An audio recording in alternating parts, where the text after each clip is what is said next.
Hello, students.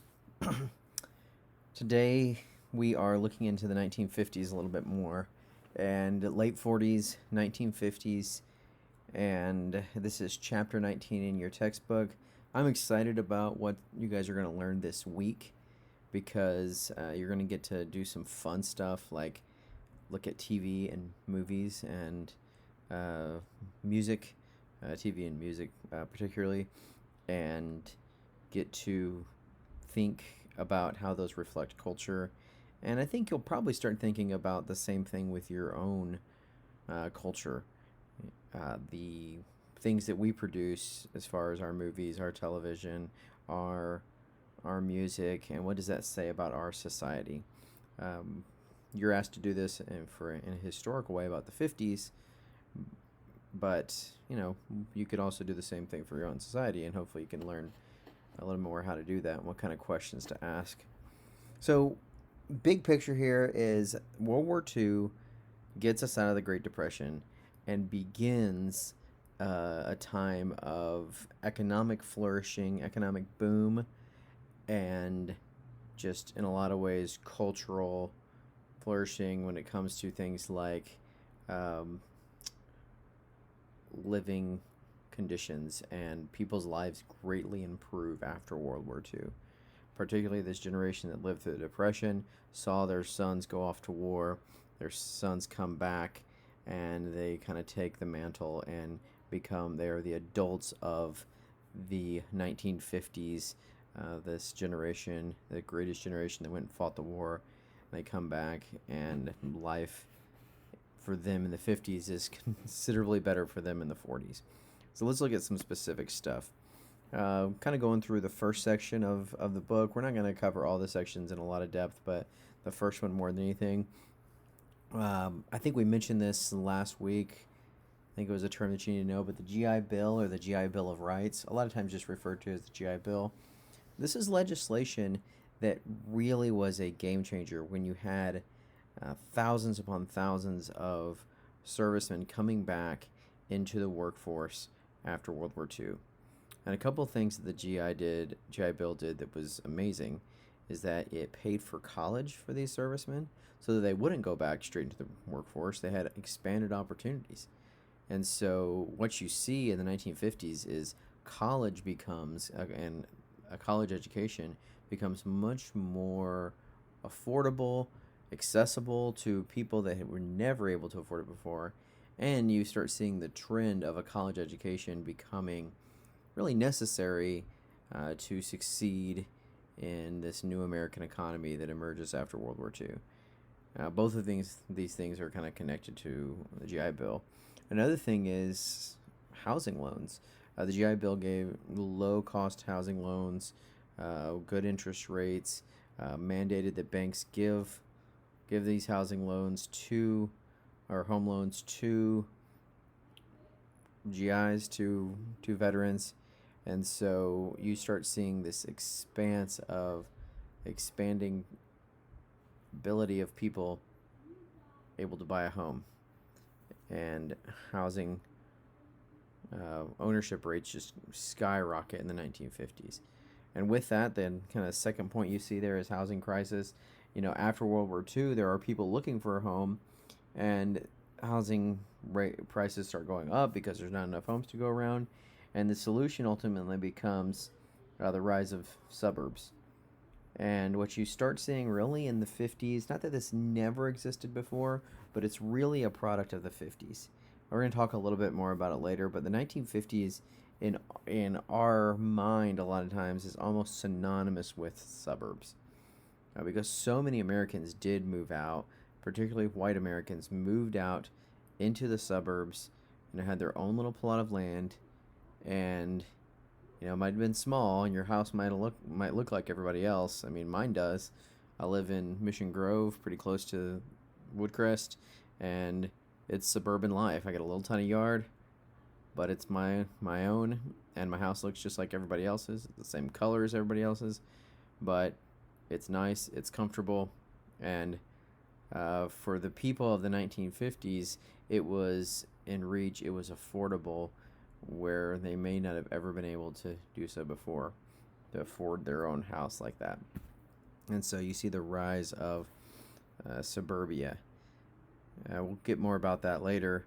But you also, the economy, as we talked about, was booming. It's a time where the United States is really leading the world when it comes to industry. So not only do you have um, a lot of other jobs opening up, which we'll talk about, that are more white collar jobs, but you still have a very industrial economy, and the United States leading the world in that. I do want you to know President Truman. President Truman was still a kind of New Deal sort of Democrat, and he was FDR's vice president, and he proposes what is called the Fair Deal, and tries to get some laws passed. Not a whole lot are able to really change things very much, but under the Fair Deal, get laws passed that are going to expand social services, and he even wanted to have government medical care for everyone, which didn't happen. But you kind of see where his leadership was taking the country, and it ultimately, most of his ideas in Fair Deal do not become law. But the government is highly involved in, taxing pretty heavily during the war and after the war, and doing things like giving insuring home loans and everything that we talked about with the GI Bill, paying for college. And so the federal government is certainly trying to continue that wealth redistribution that we saw in the New Deal, at least to a certain extent. Truman also is a supporter of civil rights. And I'm going to read a little bit from the textbook.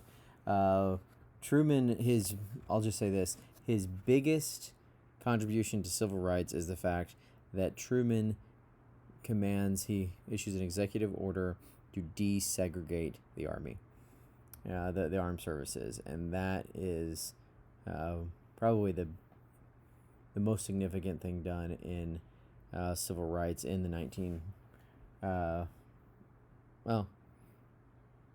most significant thing done for civil rights in the 1940s, except for Jackie Robinson, who was able to integrate baseball at that time.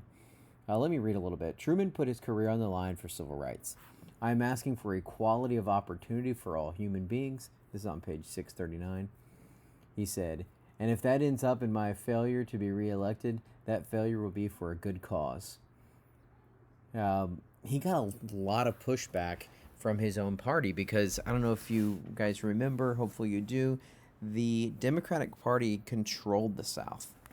And the Republican Party was basically non-existent in the South at this time. It was very small. But the Democratic Party of the South was very, very supportive of segregation. They didn't want this challenged. And so the Democratic Party divides. And Truman almost loses the 48 election because the South follows a new party known as the Dixiecrats, which are Southern Democrats. And their candidate, Strom Thurmond, is a guy who believes in segregation. And he is fighting for segregation. Strom Thurmond was in the Senate forever. He was in the Senate up until the 90s, by the way. But he ran for president in 48 on a segregationist ticket. I think he was in the Senate until he was over 100 years old, somewhere around there. He was very old. You can look that up exactly. But in 48, the Dixiecrats divide the Democratic Party, and Truman nearly loses re-election in 48. The Republican candidate Dewey was a very moderate guy and had a really good chance at winning. As you can see from this picture, the Chicago Daily Tribune, very famous picture where they went ahead and called the election and said that Dewey had won and defeated Truman. And in fact, they were wrong. Truman was able to squeak out the victory. And so that's a picture of President Truman holding that paper up that said he lost, and kind of just rejoicing and kind of gloating in the fact that he actually won the election in 1948. By 1942, Republicans are back in office for the first time since the 1920s, 1952. Um, Eisenhower. Eisenhower is, for the most part, a fairly moderate Republican. He is not going to totally dismantle all the social services of the New Deal and the government spending, but he's not going to create a bunch of more stuff aside from having the interstate highway system built. And Eisenhower, war hero, likable guy. The nation adored him after World War II. And he did want to put more responsibility in the hands of the states and less on the federal government. So that's kind of his governing philosophy, is empowering the states and the federal government doing, not having to take over all the responsibilities, which is very different from what FDR certainly did. Okay, this is the next section. The section is labeled The Organization and the Organization Man. It comes from a book. There's The Organization Man, but just kind of some of the ideas that are prevalent in the 1950s is there's for one, there's a growth of white-collar jobs. The American economy is changing to where there's still plenty of industrial jobs and factory work, but there's a growth of jobs in things like marketing and insurance and real estate and these things that did not exist before really this time, or existed in very small numbers, but surge as the population is growing and as Americans have more and more money. And when you have more and more money to spend, you do things other than just buy products, goods and food. There's various services, and so that's what you start seeing really growing in American economy in the 1950s, and continues to do that. I want you to know a couple terms that the book throws out. Companies that are really forming in this time.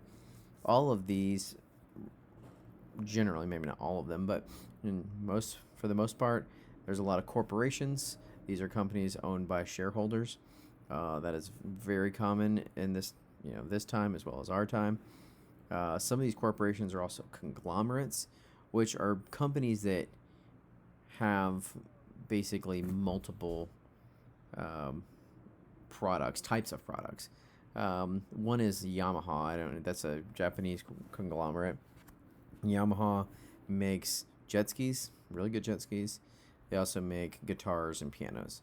Totally different kind of product. Same company. In a lot of ways, Amazon has become a conglomerate in everything that it does, from groceries to books and everything in between. But it's all retail, so maybe not entirely. A franchise. This term refers to something like McDonald's. McDonald's growing in the 1950s, started, I believe, in the late 40s, but really becomes a national chain in the 1950s, and it does it by franchising. It does it by creating a product, streamlining that this is our product, this is what we do, but then allowing people to all over the country to say, I'm going to start a McDonald's, and McDonald's Corporation equips them with what they need to start a McDonald's, but the person who starts it, the franchisee, they're the ones putting the money down. They're the ones that own that location, and they are paying for the right to use the name McDonald's, and in exchange they're getting the McDonald's way of doing things, and as well as like their products and stuff like that to sell. But it is a business that you are paying for the right to use, but it's owned by the person. So it's not just a sole proprietorship where this person is just starting their own business. It's not their own business, it's an established business, but they're starting a branch of it that is supposed to be the same as all the other branches.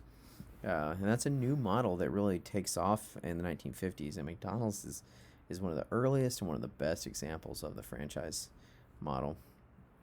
The big picture that people sort of understand the 50s by. And I want you to think about this as you have an assignment this week that has to do with popular culture, where you watch movies or TV shows and or listen to music from this time. But the caricature, I would say, of the 50s is that there was this desire in society for social conformity, that everyone was supposed to be similar.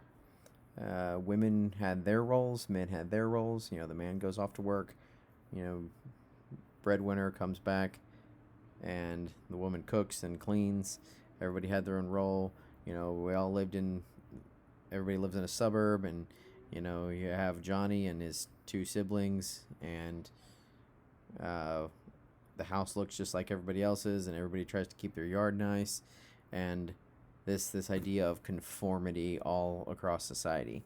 And there's probably a lot of truth to that. You know, I didn't live in the 50s, but there's probably a lot of truth that there was kind of a cultural push toward conformity, sameness throughout the society. Um, Certainly, gender roles were pretty well defined.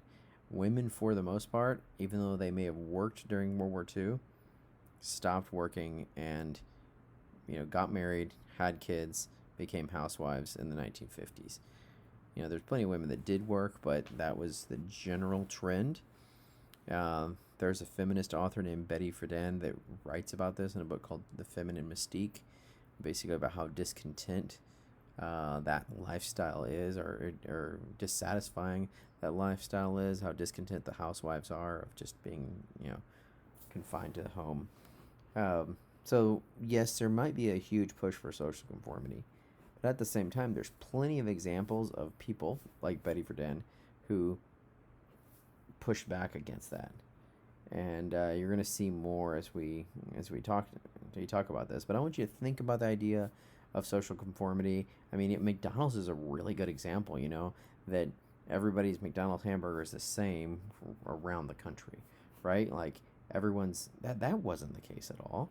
Americans weren't eating the same exact burger from California to New York and everywhere in between. But it begins to be the case. So there is, you know, this idea of conformity is pretty real. Going back to the idea of suburbia, a couple things to note. We talked about the GI Bill making homes more affordable. Another thing is automobile. There's a growth of a car culture. Read that section, especially if you're interested in cars. Javier, you'll like it. There's a section about cars and the growth of automobile. We're churning out automobiles at a higher rate than ever. The federal government is funding the building of the interstate highway system all across the nation.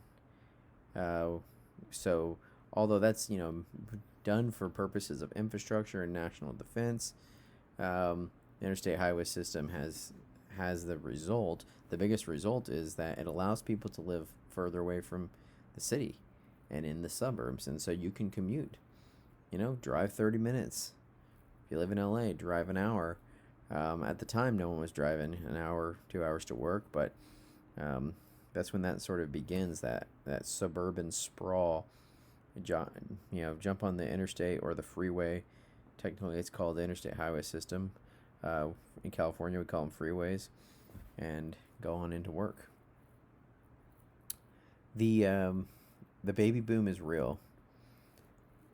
Thousands upon thousands of Americans came back from war, got married, had babies in the next few years afterwards. And so people born between 1945 and 1960 are known as baby boomers. I think let me see.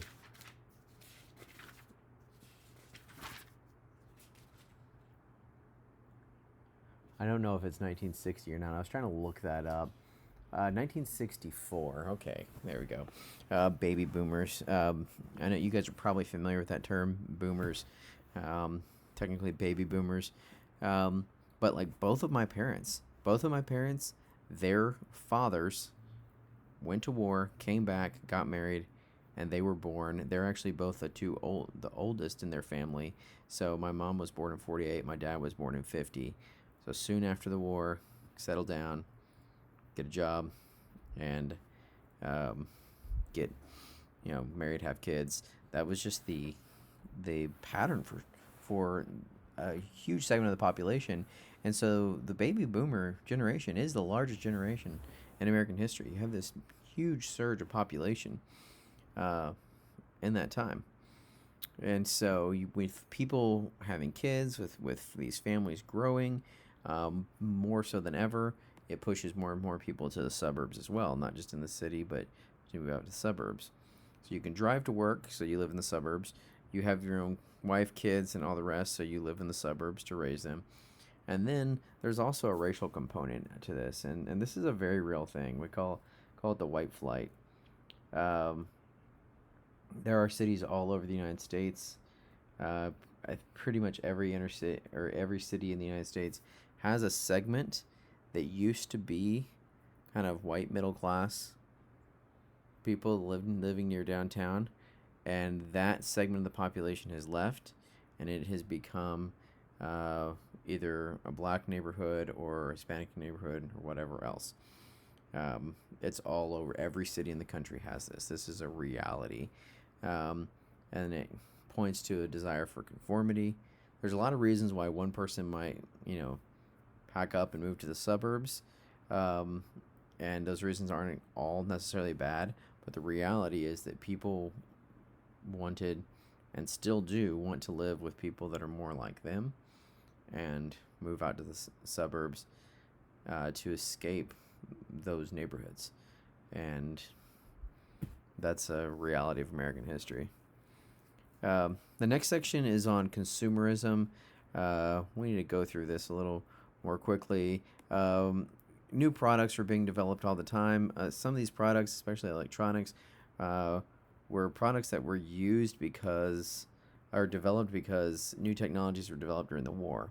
Ultimately, this would lead to the personal computer, but various kinds of radios and music players and all the rest, and are developed using military technology, but turned into a consumer product in the 1950s. And I do want you to know this is another term that's in your book, so I'm pointing it out for you. It's called planned obsolescence. Obsolescence has to do with being obsolete, which means no longer necessary. And the idea behind this is still the case today. The idea behind new technologies is a marketing strategy known as planned obsolescence, to where we're going to give you, we're going to sell you this model, but in a few years or in a year, the new model is going to be so much better that your old model is going to be obsolete. So, if you're still rocking the iPhone 5 like I am, you are a loser and you have a terrible phone. It's obsolete now. If you're still rocking the first iPhone, it probably doesn't even function anymore. It's that obsolete. But that's the idea behind planned obsolescence, to make new, better products to where the old ones are now obsolete. Okay, last slide. So we've talked about a culture of conformity. We've talked about a culture, with suburbia, with the white flight, with the growth of all these new consumer goods, and everybody needing to have the latest goods and all the rest. Um, Economic growth, the growth of white collar jobs, and this kind of stuff. So this is all going on in the 50s. So many people settling down after the war, getting married, having kids, baby boom. All this kind of stuff is generally true of the culture in the 1950s. But at the same time, there is this vein, even in the 50s, and people usually think about this with the 60s and the hippies, but it's not necessarily the case. There is this part of culture that is a counterculture. And you see it in James Dean movies. If you ever watch James Dean movies like Rebel Without a Cause, you see it in the Beat movement. Jack Kerouac's book On the Road, which I still have to read, and I'm going to read it sometime soon. But the Beat movement and the Beatniks, there's a picture of Beatniks there. They were supposedly anti-materialism. They were like, oh, we don't need all the latest technology and all the rest. We're just going to be simple kind of people. but they also kind of throw off social norms and, you know, publicly. I mean, everybody smoked at the time, but, you know, trying to look cool, trying to look like you don't care, grow hair longer, all this kind of stuff that was different from the rest of society. Um, so you also, you know, have a lot of poetry and art that kind of comes out of this beat movement as well. So you have the beat movement. Let me see if I can find. Um,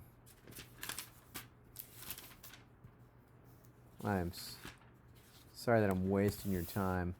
Oh, let me just read the paragraph on the beat movement in 655. Followers of this movement, called beats or beatniks, lived nonconformist lives and cared little for material goods. Many of the men wore sandals and beards. The women, black leotards and no lipstick. Oh my goodness, no lipstick. They picked up the hip language uh, of jazz musicians, a vocabulary that included words such as bread for money, pad for apartment. They tended to shun regular work and to live in inexpensive, sparsely furnished rooms. They sought a higher consciousness through Zen, Buddhism, music, and sometimes drugs. So there's an example of kind of counterculture rebellion with the beat movement. Lastly, rock and roll music. It's rock and roll that emerges as these people born in the 50s are becoming, or the born in the in the war era, are becoming teenagers, young teenagers, and you start seeing in the late 50s particularly, and early 50s as well, but you start seeing the beginning of rock and roll music. Artists like Elvis Presley, Jerry Lee Lewis, and Chuck Berry. Those are just to name a few. There's plenty of other people from the 50s. Rock and roll music that brings in kind of styles from jazz and blues, from gospel, um, as well as country, and kind of combines these together in a different format. It's very rhythmic. It's very simple. The music of this time, it's usually three chords, and kind of a definitely a strong rhythm in most of the songs. It's music to move to. It's music for teens, by teens in a lot of ways. Even though some of these people were a little bit older, it's definitely a youth culture emerging, and it's really in the 1950s that we first see the emergence of this kind of youth culture that is trying to be different than the culture of their parents. Their parents grew up in the Depression, right? They had a totally different life, and these people have it all. They have wealth, they have nice homes, and they're living a very different life with rock and roll music, and they don't really want to conform to this, and part of it is the 1950s ideal of family, kids, home, everything perfect was a facade. Not everything is perfect. People are still deeply flawed.